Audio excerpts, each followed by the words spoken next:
sahabat semua, hari ini saya mewakili ahli kumpulan kami untuk menerangkan kepada anda semua tentang kajian yang telah kami lakukan berkenaan tentang comfort woman. Namun sebelum saya menjelaskan lebih lanjut tentang kajian yang kami lakukan ini, lebih baik kiranya saya terangkan kepada anda semua terlebih dahulu apa itu comfort woman.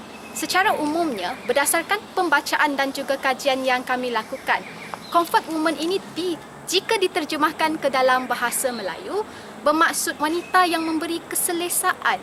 Dan sebenarnya, perkara ini menjurus kepada aspek perhambaan seks di kalangan wanita dan akhirnya mereka ini dieksploitasi. Dan comfort woman di Borneo Utara ini menurut catatan peribadi oleh bekas comfort woman, Swee Lian, mengatakan dalam istilah Jepunnya dipanggil sebagai Jugun Yanfu ataupun dalam bahasa Cina Anfu Nui, yang bermaksud mereka perlu bersedia untuk memberi hikmat kepada para tentera agar tentera-tentera ini dinaikkan semangatnya. Jadi skop kajian kami adalah situasi ataupun keadaan comfort woman di Borneo Utara semasa era Perang Dunia Kedua, terutama sekali semasa penjajahan Jepun di Borneo Utara. Dikatakan comfort woman yang paling ramai dijadikan sebagai hamba kepada tentera-tentera Jepun ini adalah dari kalangan wanita-wanita dari Cina. Dan kalau di Borneo Utara ini, menurut kisah peribadi Swee Lian, bukan nama sebenar, dia juga merupakan seorang Cina. Dikatakan bahawa lokasi yang pernah dijadikan sebagai comfort station adalah di kawasan Bukit Kecil Karamungsing ini. Dan kita lihat bekas tapak comfort station ini. Jom. Apa yang anda lihat sekarang, ini merupakan bekas tapak kepada comfort station. Dahulunya, semasa pendudukan Jepun, mereka telah menawan gereja Olsen yang mana tidak ada lagi dekat Bukit Karamungsing ini. Ini cuma bekas tapaknya supaya tidak berlaku kekeliruan fakta. Sebab itu kami cuba rungkaikan sejarah kawasan-kawasan yang pernah dijadikan oleh tentera-tentera Jepun ini sebagai comfort station. Baik, sekarang saya akan tunjukkan kepada anda semua bekas tapak comfort station yang kedua pula yang terletak di sekolah St. Francis Convent, berdekatan sahaja dengan bekas tapak yang pertama sebentar tadi. Ayo kita tengok tapak tersebut.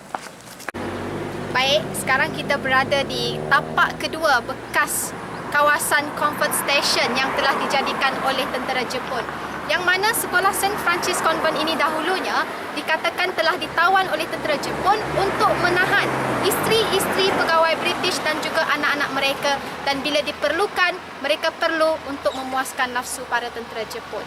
Dan boleh dikatakan sebagai tempat ini juga dijadikan sebagai asrama kepada tentera Jepun ini untuk sementara sebelum mereka dipindahkan ke Hotel Jesselton di KK.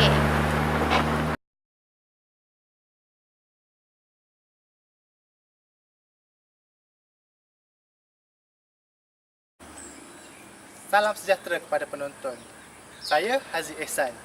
Seperti mana yang telah dibincangkan oleh Marian tadi berkaitan comfort woman, saya akan cuba merangkumkan kepada penonton apa yang sedang kami bincangkan. Saya akan memperkatakan tentang 3 skop utama, iaitu pertama, skop yang pertama ialah saya akan membicarakan tentang keadaan sejarah sastra. Kedua, skop yang dibincangkan adalah berkaitan geografi kawasan ini, dan yang ketiga, adakah pernah dibuat tentang comfort woman di kawasan Sabah. Baik, bagi menerangkan kepada penonton, saya memohon agar penonton membuat interpretasi serta memahami mengapa kami berbicara seperti ini. Baiklah, apa yang telah diterangkan oleh Marian sebentar tadi hanyalah suatu daripada epistemologi sejarah sastra, di mana sejarah sastra ini tidaklah bersifat empirik. Dan daripada situ, perlunya satu pembuktian yang lebih empirik.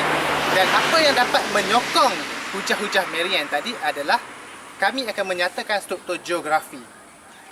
Para penonton sekalian, saya memohon kepada para penonton untuk memahami konteks tempat ini pada sekitar tahun 1942, di mana pada hari ini, kawasan ini merupakan kawasan Jalan Kancil, telah menjadi suatu kawasan bandar dan dipenuhi oleh kawasan taman perumahan. Namun, pada tahun 1942, kawasan ini merupakan kawasan yang dipenuhi oleh pokok-pokok Dan antara pokok yang ada di kawasan ini merupakan pokok getah. Mengapa pembuktian ini dibuat? Kerana kawasan ini merupakan kawasan berbukit dan sesuai untuk penanaman getah. Baiklah para penonton yang dihormati sekalian,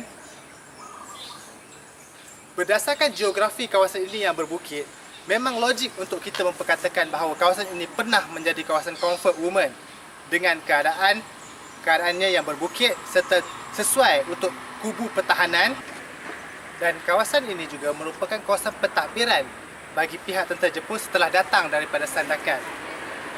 Saya akan cuba membuktikan kepada penonton mengapa kawasan ini dilihat penting oleh pihak Jepun. Pertama, kawasan ini merupakan kawasan berbukit di mana menerusi banyak literatur yang telah dibuat oleh kami melihat bahawa kawasan yang dipilih oleh tentera Jepun merupakan kawasan berbukit di atas alasan faktor keselamatan serta faktor kemewahan. Selain daripada itu, kawasan ini juga telah menjadi suatu kawasan pelacuran kerana kita tahu bahawa Jepun merupakan suatu kuasa fasis, dan kuasa fasis sedikit sebanyak menerapkan elemen pelacuran bagi menaikkan semangat tentera-tentera mereka. Dan aktiviti pelacuran paksa ini juga merupakan suatu penghargaan kepada golongan tentera mereka. Baiklah, sehingga kini di Sabah masih kurang penerangan berkaitan aktiviti comfort women dan masih belum didapati suatu dokumentari khas berkaitan perkara ini. Namun jika di Semenanjung Malaysia telah ada filem-filem yang diterbitkan dengan menerapkan elemen-elemen pelacuran seperti ini, untuk penonton memahami bagaimana elemen-elemen pelacuran ini terjadi, penonton dinasihati untuk merujuk filem Embun dan Paluh, di mana di dalam filem tersebut terdapatnya elemen-elemen ini. Diharapkan dokumentari ini akan menjadi suatu dokumentari permulaan kepada research yang berkaitan comfort women. Sekian saja liputan kami dan diharap para penonton dapat sedikit input daripada apa yang dibincangkan oleh kami. Sekian, terima kasih. Untuk keterangan lebih lanjut, sila layari laman web kami yang bertajuk Sejarah Eksploitasi Wanita di Sabah.